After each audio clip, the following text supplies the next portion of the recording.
The saliva helps in the digestion of dash. లాలాజలం జీర్ణక్రియలో dash సహాయపడుతుంది అని అంటే, సో సలైవా స్టార్చ్ ని డైజెస్ట్ చేయడానికి యూజ్ అవుతుంది. వై? బికాస్ సో సలైవాలో మనకి సలైవరీ గ్లాండ్స్ 3 pairs ఉంటాయి.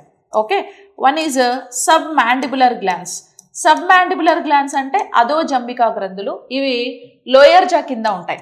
ఓకే, లోయర్ జా లేదా క్రింది దవడ కింద ఒక జత సబ్ మ్యాండిబులర్ గ్లాండ్స్ ఉంటాయి. And second one is sub lingual glands. Sub lingual glands ఎక్కడ ఉంటాయంటే బిలో ద టంగ్, నాలుక కింద ఒక జత సబ్ లింగ్వల్ గ్లాండ్స్ ఉంటాయి. Next one parotid glands.